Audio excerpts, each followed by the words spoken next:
Let's see. Suppose you have a function f of x is equal to x square minus 4 upon x minus 2. Let us take this example. F of x equal to x square minus 4 upon x minus 2. If you want to calculate the value of this function at x equal to 2, so at x is equal to 2, so this will be 2 square minus 4 upon 2 minus 2. So that becomes 4 minus 4 upon 0. So this is 0 by 0 form. It means here we are getting this 0 by 0 form at x is equal to 2. Similarly, if you consider certain functions which takes the form, different forms at any particular value, let us say infinity by infinity, infinity minus infinity, 0 into 0, 1 to the power infinity. So if it takes these forms like 0 by 0, infinity by infinity, infinity minus infinity, 0 into 0, 1 to the power infinity and so on, then we cannot calculate the value of the function at that particular point where it is in this in this form. Now these forms are termed as we have discussed in the previous lectures also, that these forms, they are termed as indeterminate forms.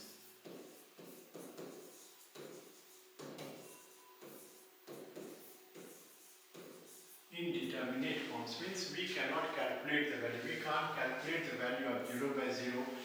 We can't calculate value of infinity by infinity, similarly infinity minus infinity and 0 into 0 as well as 1 to the power infinity. So just to calculate the value of functions at that particular point where it becomes or where it takes the form, this indeterminate forms, we establish a new concept, and that is termed as limits. So we are not able to calculate value of this function f of x equal to x square minus 4 upon x minus 2 at x equal to 2 because it has taken this form 0 by 0, which is indeterminate. Now, so we have to get some other method so that we can calculate the value of this. So you can't calculate the value of this function exactly at x equal to 2, but you can calculate its value at 2.0000 something, let us say 1. Similarly, you can also calculate its value at 1.9999 and so on. So because at x equal to 2.00001, it won't be 0 in the numerator and it won't be 0 in the denominator. So it will no more in the 0 by 0 form. Similarly, if you take x equal to 1.9999, so in that situation also it will not take this indeterminate form. So we can calculate the values. So here, so we are not able to calculate its value at x equal to 2, but we are able to calculate its value at 2 point something, similarly 1.999 and so on. It means we are calculating its approaching value. We are calculating this value of the function f of x when x is equal to 2. So you can see this is very near to 2. Similarly, this is very near to 2. This case, so we are not able to exactly calculate value at x equal to 2, but we are able to calculate value of function f of x when x tends to 2. Similarly, here also we can say we are not able to calculate value at x equal to 2, but we are able to calculate at 1.9999, which approaches to or which is near to 2 or which tends to 2. This clear? So it means considering this, we will be able to calculate the value of the function f of x at 2 plus, you can say, or 2 minus. This can be, in general, this can be represented as 2 plus any something more than 2 or 2 minus something less than this 2.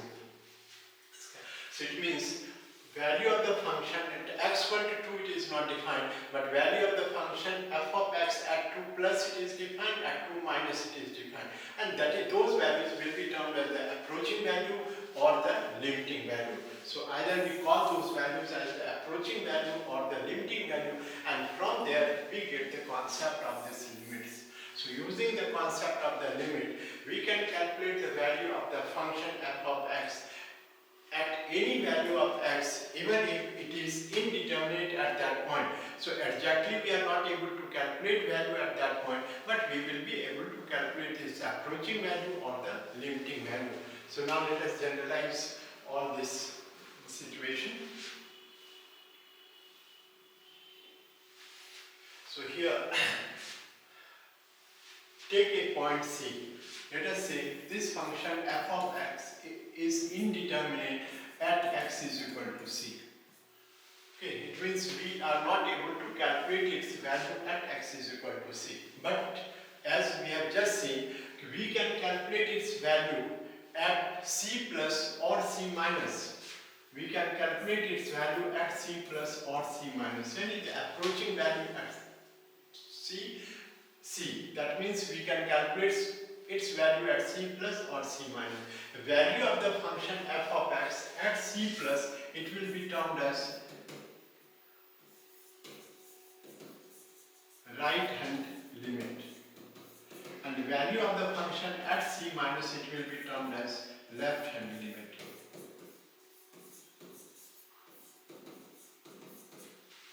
Because now we are using this word limit because it is value of the function f of x. We are not able to exactly calculate at c.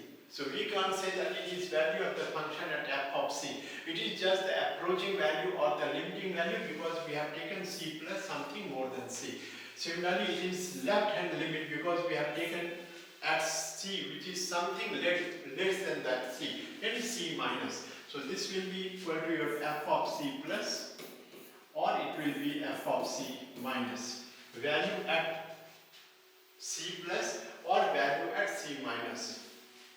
Now, when you have taken this 2 point, suppose 0, 0, 0, 0, 1 or 1.999 and so on. So it is slightly more than 2, it is slightly less than 2.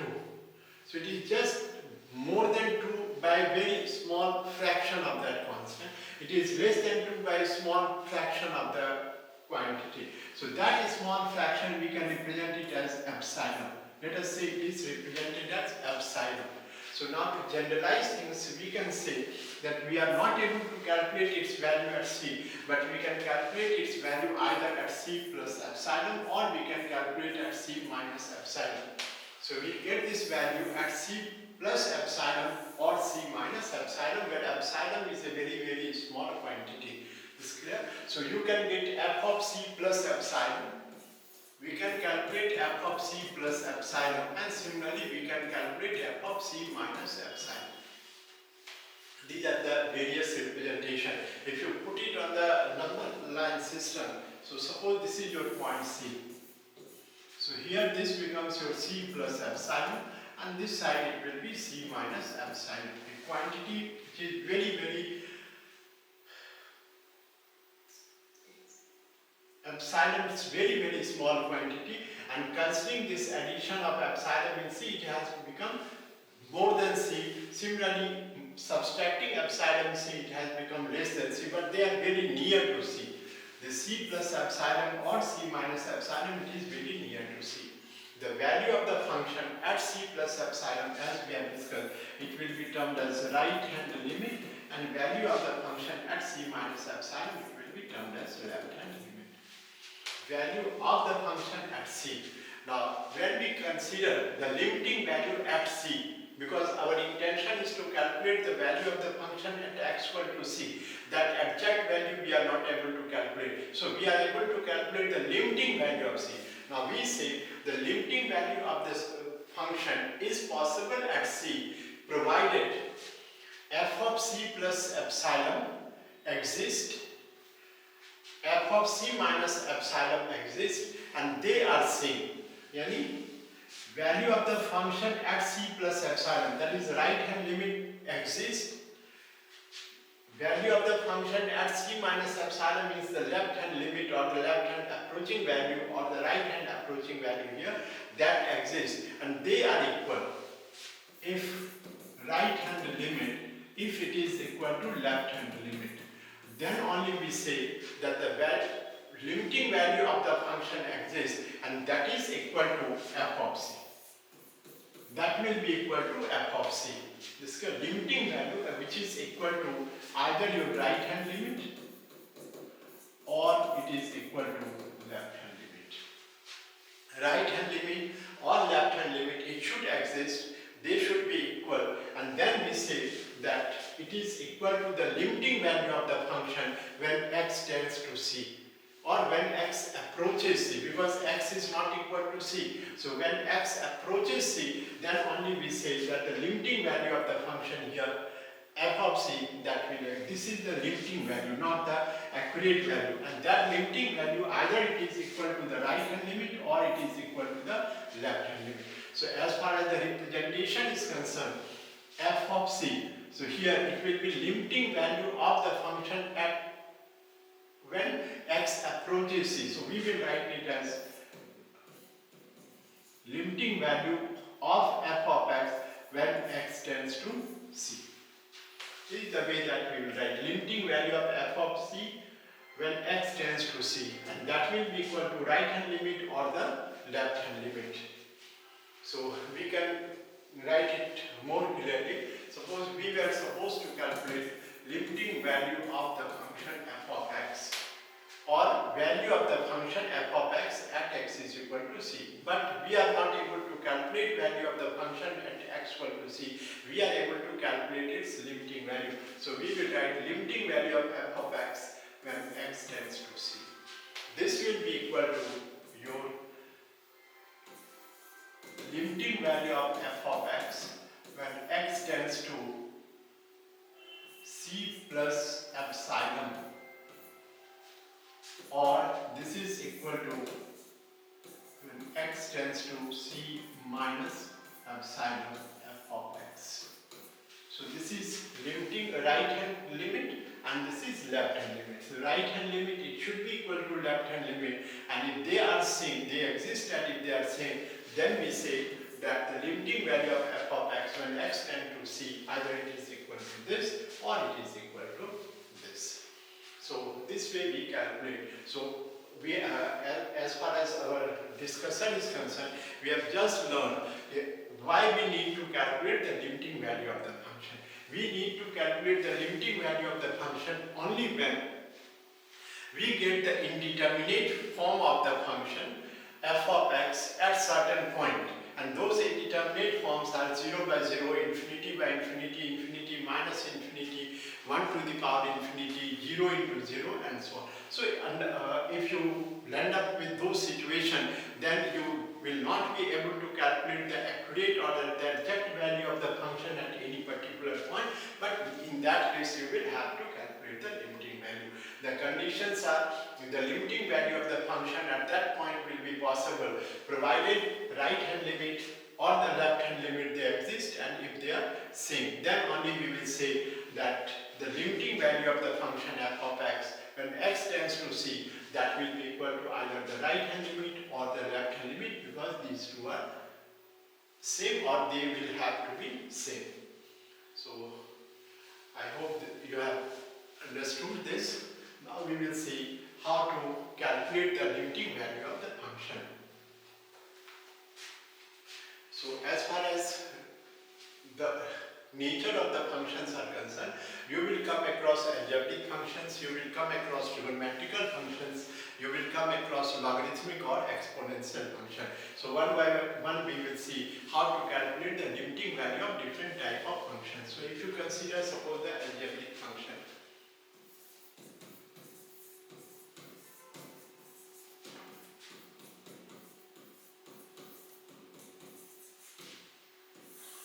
So algebraic function, there are different ways to calculate the limiting value of the algebraic function.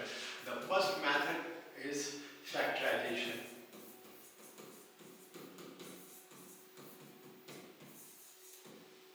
Second method is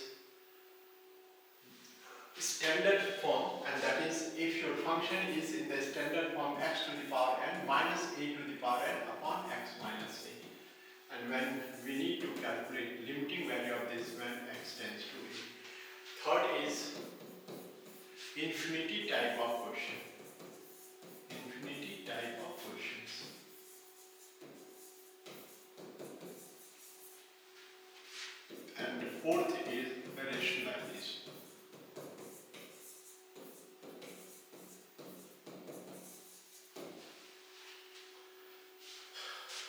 this method and this method. These three are almost same. Rationalization or this, it is same as this factorization. Only is this is slightly different from these three methods. X to the power n minus a to the power n upon x minus. You can say that it is also based on the concept of factorization, because x minus a is a factor of x to the power n minus a to the power n. When we say rationalization, so this is again a case of factorization.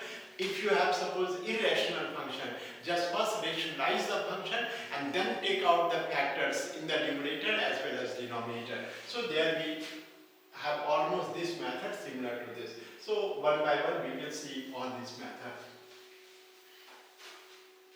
Now let us consider the factorization. Just now we have taken an example. Limit of x square minus 4 upon x minus 2 when x tends to 2. Suppose we have to calculate the limiting value of this x square minus 4 upon x minus 2 when x tends to 2. Now first see why, because of which factor or because of which term, because of which parameter this function is in the indeterminate form. Just because if you put x equal to 2 here, so 4 minus 4 it becomes 0 and this is 2 minus 2 it becomes 0. So at x equal to 2 it is in the 0 by 0 form. So and at x is equal to 2 it is in the 0 by 0 form. So if we can eliminate that factor because of x minus 2, if it is 0 at x equal to 2, it means x minus 2 must be a factor in the numerator as well as in the denominator. Then only it will become 0. So if something is 0 at x equal to 2, it means x minus 2 is a factor of that. So just because of the presence of the factor x minus 2 in the numerator as well as denominator, the function takes the form 0 by 0 at x equal to 2. So if we can eliminate that x minus 2 out of this function, it means this indeterminacy will be over, and as soon as the indeterminacy is over, putting x equal to 2, we will be able to calculate the value. So let us factorize x square minus 4 and get the factor x minus 2. So you can write limit x tends to 2, x plus 2 into x minus 2 divided by x minus 2. So we have factorized x square minus 4, which is x plus 2, x minus 2. Already in the denominator we have x minus 2, so you have x minus 2 here. Now when we consider this x minus 2 and x minus 2 here, now we can cancel out this. This is the main concept as far as this limit is concerned. Now we are not taking x equal to 2. When we consider limit x tends to 2, this means we are not taking x equal to 2. We are taking x is approaching 2, x is moving nearest to 2, but it is not equal to 2. So when x is not equal to 2, so we can take x equal to suppose 2.00001. Here also, so 2.000 something minus this 2. It will be 0.0000 something. Similarly, here also 2.00 something minus 2, again it will be same.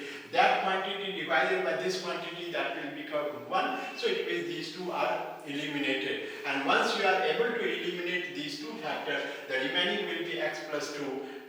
Putting that 2.0000 something in this, this will become 4 plus, or you can say 4.000 something. So let us calculate this. So when x tends to 2, because at x equal to 2, you can't cancel out this x minus 2 and x minus 2 because it is in the 0 by 0 form. And when it is 0, when a function is in the form of 0 by 0 or any term of the function it gives you 0 by 0, it means you can't do any algebraic operation because it makes the function indeterminate. And when it is indeterminate, we can't proceed further, we can't do any operation like addition, subtraction, division, multiplication. So it means mathematical operation is not possible. But here, when we have not taken x equal to 2, it means it is not in the 0 by 0 form when x is approaching 2, so we can cancel out this. Just because x is not equal to 2, x tends to 2.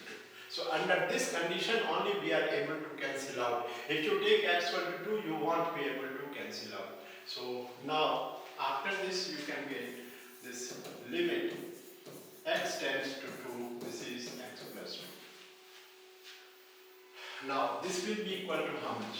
Now there is no indeterminacy. So if we can put x tends to 2, so from the right side we can consider 2.00 something. So this will be equal to, so 2.00, let us say 1. So it will become 4.0001. If you take from the left side, so 1.999 something you take. So if you take 1.99 something, so this will become 3.99999. Now 4.00001, can you say it is almost equal to 4? Similarly, 3.9999 something, can you say it is also equal to 4? Because they are just approaching to 4. This is also approaching 4, so we can take this 4 and 4. So left hand limit and right hand limit it is same, and that will be equal to how much? The limiting value of the function. So limit of x plus 2 here, when x tends to 2, we can say this 4. Because finally we have this 4 from this side and 4 from this side. So your answer will be 4. It means if we summarize or if we conclude this, find out because of which factor the function is in the indeterminate form. Eliminate that. So if it is in the 0 by 0 form, when x tends to 2, so just because of 2, putting the value of 2, if the numerator and denominator takes the form 0 by 0, from the simple algebraic concept, we can directly say that that is the factor, yani x minus 2, or in general x minus a. If you say x tends to a, in general x tends to a, if because of that it is in the 0 by 0 form, it means x minus a must be a common factor in the numerator and denominator, because of which it is in the indeterminate form. Factorize the factor, factorize the expressions in the numerator and denominator, and eliminate x minus a from there. As soon as you eliminate x minus a from there, the indeterminacy will be over. Substitute the value of x at which you want to calculate the limiting value, and you will be able to get the answer. All these steps are just for your understanding. Once you start solving the problems, you need not do this calculation and this calculation. Simply you say, now it is x plus 2. It is no more in the indeterminate form. Put x equal to 2, so 2 plus 2 that becomes 4, so my answer will be 2. So this is the factorization method. Take out common factor from the numerator and denominator, because of which it is indeterminate. From where you will get that conclusion or clue, which factor is the common factor. If it is x tends to a, and at x equal to a, if it is in the 0 by 0 form, it means x minus a must be a factor. Factorize, try to get out that factor, simplify, you will get your answer. So this way we can calculate the limiting value. Now rationalization. So rationalization, it is just the factorization. Second method was the standard form, x to the power n minus n e to the power n upon x minus a. Limit of this when x tends to a. You can see this, x equal to a, if you put a to the power n minus a to the power n upon a minus a, again it is in the 0 by 0 form. X minus a is a factor of this. Okay, so just either you divide x to the power n minus a to the power n upon x minus a, divide and calculate that second factor. It is good because first factor involved in this is already x minus a. Divide this by this and you will be able to get the next factor. So here you will get x minus a into that next factor. That you will get after dividing this by x minus a. Divided by this x minus a. So this is in the 0 by 0 form just because of this factor and this factor. So eliminate this. Simplify this and you will be able to get the answer. So if you simplify, you will get the answer as n e to the power n minus 1, where n is any rational number. N is any rational number. You can say n belongs to q. Q means the rational number. So limit of this when x tends to a, it is equal to n e to the power n minus 1. Now as far as problem solving is concerned, whenever you observe this standard form, it's clear, there is no need to do all this. Directly use this established relation, substitute the values and get your answer. third, as we were discussing, the rationalization method. Now that is only for the irrational function. Let us say you have this square root of x minus the square root of a upon this x minus a. Okay, square root of x minus the square root of a upon x minus a. Limit of this when x tends to a. So this is irrational. So the first step is we will rationalize this, and then we will again use the method of factorization. We will eliminate that factor because of which it is in the indeterminate form, and after that we will put the value of this x and we will be able to calculate the limiting value. So if you want to rationalize, just multiply this numerator and denominator of this function by the conjugate of this. So you can multiply it by root x plus root a divided by root x plus root a. Now you can see this into this, it will become x minus a divided by x minus a into root x plus this root a. Limit of that when x tends to a. Now you can say this factor and this factor will be cancelled. Put the value of x, so it will be 1 upon root a plus root a means 1 upon 2 root a. So that will be your answer. So this way we calculate. So only one more step, one step gets succeeded. First, irrational functions are rationalized. Then we try to take out the common factors from the numerator and denominator, because of which it takes the indeterminate form. Once it is eliminated, put the value of x and calculate the limiting value. The fourth method is infinity type of question. So infinity type of question means, suppose we have this limit of f of x when x tends to infinity. We have, in general, we have taken x tends to a, which is a finite quantity. X tends to 2, 3, 4 or any other finite quantity. Now here, instead of any finite quantity, we have limit of f of x when x tends to infinity. Now in this type of question, again we have a standard form.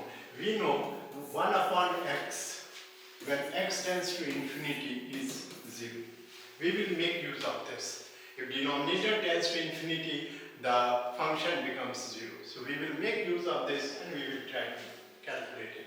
So divide the numerator and denominator by the highest order, by the highest power of x. So if you divide the numerator and denominator by the highest power of x, then certain terms this will become 0 as soon as x tends to infinity. This is the only step that you need to do, and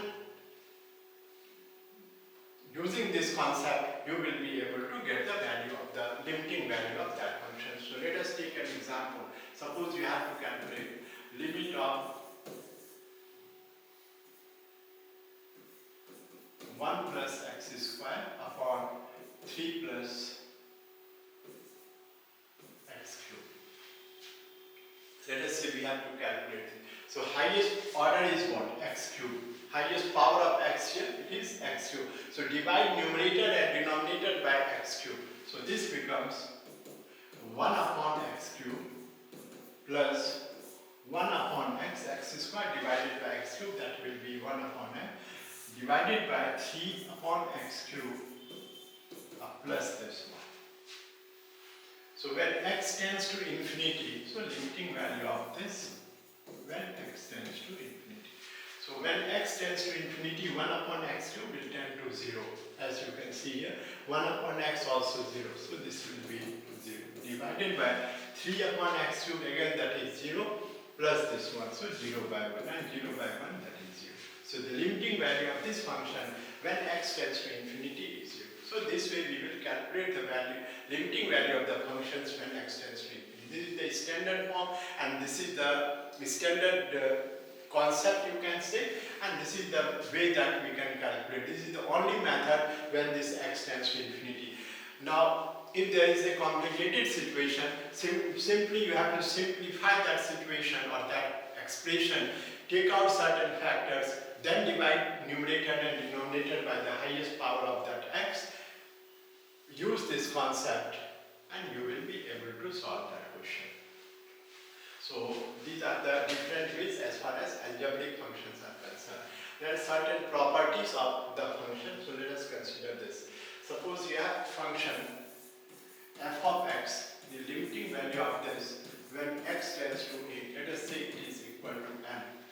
limiting value of gx when x tends to a, let us say it is m.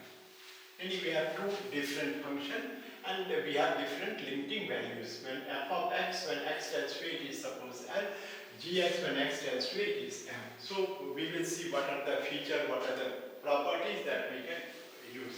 So if you want to calculate limiting value of the function f of x when x f of x plus this gx when this x tends to a. Limiting value of f of x, any addition of these two functions when x tends to a. So it can be represented as limiting value of the function f of x when x tends to a plus limiting value of this function gx when x tends to a. So separately we will calculate the limiting value of both the function and then we will get the limiting value of this entire function. Here if it is addition, there will also be addition. So you will simply get this as L plus M. Because the limiting value of this is L, limiting value of this is M, so it will be L plus M. If it is case of subtraction, suppose here you have minus. So here also you will have minus sign and here also you will have minus sign. If it is suppose product,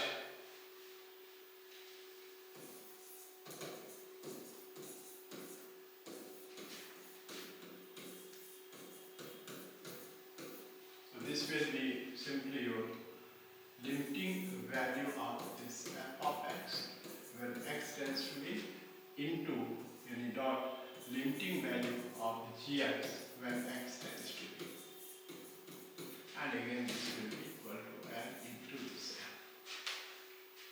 In case of division also we have the similar relation.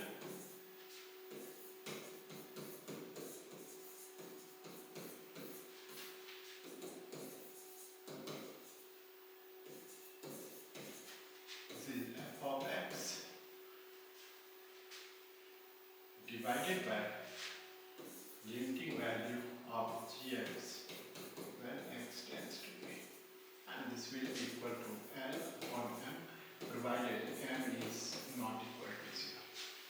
This m, the limiting value of this, it should not be 0 because in that case the entire situation will check and then we have to calculate or use some other ways or other method to simplify such type of limits.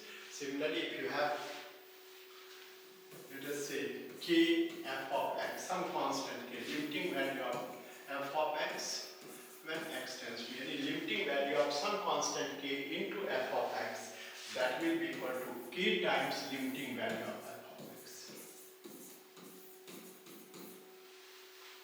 So this entire limit, it gets multiplied by this k.